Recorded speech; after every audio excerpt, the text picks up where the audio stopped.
La Société de protection des forêts contre les insectes et maladies va pulvériser 745 000 hectares de forêt au total. Le combat contre la tordeuse des bourgeons de l'épinette en Gaspésie se fera par voie aérienne. La tordeuse des bourgeons de l'épinette pose une menace pour les forêts et les industries forestières de l'Est de l'Amérique du Nord. Lors de la dernière infestation importante dans les années 1970 et 80, plus de 50 millions d'hectares ont subi des dommages. Il y a actuellement une infestation au Québec et les populations de tordeuses des bourgeons de l'épinette sont en hausse au Nouveau-Brunswick. Les scientifiques de Ressources naturelles Canada étudient la tordeuse des bourgeons depuis des décennies.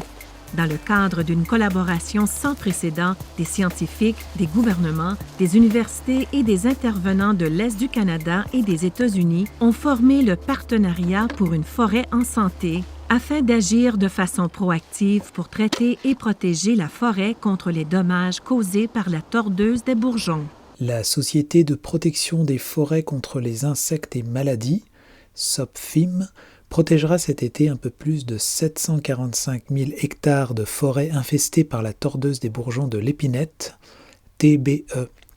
C'est-à-dire qu'un important programme de protection des forêts contre la TBE a été établi pour la Côte-Nord, où 104 000 hectares seront traités. Pour le Saguenay-Lac-Saint-Jean, on compte 148 000 hectares à protéger. Au Bas-Saint-Laurent, il s'agit de 213 000 hectares. Et finalement, pour la Gaspésie, on parle de 280 000 hectares. En effet, le ministre des Forêts, de la Faune et des Parcs a demandé à la SOPFIM de préparer un plan d'intervention pour les secteurs admissibles les plus infestés. La SOPFIM protégera, en plus des forêts publiques, certaines forêts privées dans ces 4 régions administratives. Les résultats obtenus au Québec ces dernières années ont démontré que lorsque les populations de tordeuses des bourgeons sont à un très bas niveau, les mâles ont de la difficulté à trouver des femelles et le taux de reproduction est faible. D'où l'idée d'une stratégie d'intervention précoce afin de détecter les points chauds par une surveillance très intensive de la forêt, ce qui permet de repérer les endroits où il commence à y avoir plus de tordeuses des bourgeons, puis de s'y rendre et d'utiliser les outils dont nous disposons afin d'intervenir dès le début et ainsi essayer de ramener la population de tordeuses des bourgeons à de faibles niveaux. Les pulvérisations aériennes auront lieu à la fin du mois de mai et au cours du mois de juin. Seul l'insecticide biologique Bacillus thuringiensis, variété Kurstaki, communément appelée BTK, sera utilisé au cours de ce programme. Ça vient d'où, ce fameux bourgeon d'épinette-là? Parce qu'on entend tellement parler là, par les temps qui courent, hein? On entend là, de plus en plus parler, donc ça vient d'où, ça? Bon, bien, en premier, on entend parler parce que présentement, on est en pleine épidémie au Québec. Et la tordeuse du bourgeon de l'épinette, en latin, on l'appelle, elle fait partie de la famille des Tortricidae. C'est un papillon qui a un cycle de vie, comme tout papillon, ça a un cycle de vie. Je vais en parler un petit peu plus loin. Mais la tordeuse du bourgeon de l'épinette fait partie, est originaire d'Amérique du Nord, a toujours été ici, en Amérique du Nord. En Amérique du Nord, ça ne vient pas d'ailleurs. Et ça a un rôle bien défini, bien spécifique, c'est de rajeunir les forêts. Alors, c'est ça. Ça a un cycle de vie d'environ 30 à 40 ans. Alors, il y a, dans les années 70-80, on était en pleine épidémie au Québec. Ce que ça a eu comme effet, c'est de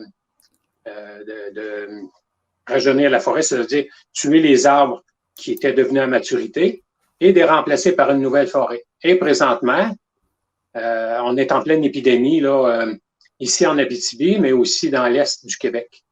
Oui, puis comme tu le mentionnes, là, ça régénère une forêt. Mais oui. Pourquoi est-ce qu'on entend souvent dire « Oh my gosh, ça va détruire nos forêts et puis tout ça ». Est-ce que ça, vraiment, le bois, ce bois-là, là, que ça va affecter, est-ce qu'il est encore bon, il est plus bon? Qu'est-ce qu'on fait avec ça? Bien, en fait, si on le récupère durant l'épidémie, avant que le bois commence à casser sur son pied, là, ben oui, on peut le récupérer et le transformer. Par contre, si on le laisse aller, ben, au bout de 3-4 ans, les arbres vont tomber. Si c'était une forêt l'homme n'interviendrait pas, ben, l'arbre finirait par tomber, le peuplement complet, il va être remplacé par une nouvelle forêt. Alors, ça a un rôle de rajeunir, un peu comme un feu de forêt. Une seule chenille peut pondre jusqu'à 200 œufs. Fait que c'est quand même assez impressionnant. Puis lorsqu'elle est à maturité, elle mesure de 20 à 30 mm. Ça veut dire 2 à 3 cm de long. Et là, je disais tantôt que ça a un rôle de... C'est un insecte défoliateur parce qu'il s'attaque au feuillage. Mais si tu n'as plus de feuillage dans un arbre, ben, l'arbre va finir par mourir. Donc, en faisant ce reportage sur la tordeuse des bourgeons de l'épinette, donc on avait une vision quand même assez négative de cette bibite-là. Et en fait, au fur et à mesure de nos recherches, on s'est rendu compte qu'effectivement, comme le disait Guy, c'est vraiment dans le cycle naturel des choses. C'est là, ça a sa place pour renouveler les forêts, un peu comme les feux de forêt. Alors il faut savoir que là au Québec, l'industrie forestière vraiment est très très présente, c'est-à-dire que il y a des plantations, des hectares et des hectares de plantations qui n'ont pas trop la possibilité de se permettre le luxe de laisser aller l'élan naturel des choses, donc la tordeuse s'installer, détruire les arbres, et bref, et ainsi de suite, pour qu'une forêt se régénère. Puisque le but est de produire des arbres, donc ça crée effectivement un conflit avec la tordeuse des bourgeons de l'épinette. Mais dans un cycle naturel, elle a tout à fait sa place et donc est là pour régénérer la forêt elle-même. Donc, et il faut garder aussi en tête que les forêts ayant été pour la plupart renouvelées avec des épinettes, ça réduit la diversité des arbres présents sur le territoire. C'est un point très important qu'il faut garder en tête, c'est-à-dire que c'est un peu comme faire de la monoculture en n'ayant qu'une seule variété. À un moment donné, il va y avoir des bibites qui vont s'installer plus facilement et quand vous allez avoir un ravage, ça va être un peu plus catastrophique. Donc même si les forêts certains terrains ne sont pas privés pour l'exploitation, quand la tordeuse s'installe, eh bien, elle a la place parce que c'est quasiment que ça qu'elle a autour d'elle. Alors qu'il faut garder en tête qu'avant, il y avait une plus grande, avant que l'on vienne faire des coupes à blanc, que l'on vienne faire des coupes pour industrialiser le bois et la forêt, il y avait là une grande diversité qui faisait que la tordeuse s'installait dans peut-être un petit secteur où il y avait quelques épinettes, mais ne se propageait pas aussi vite sur des grands territoires. Bien que son rôle, je répète, reste encore dans un phénomène naturel, un cycle naturel reste tout à fait positif pour la forêt elle-même.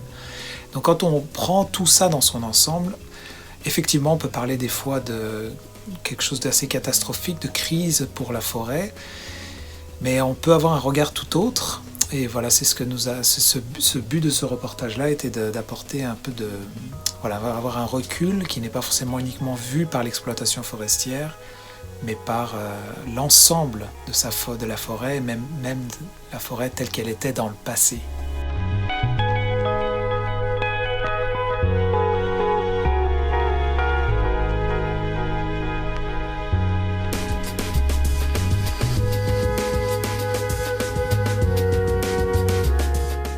$1 700 en prix. Tous les dimanches 12h30, jouez à votre super télébingo.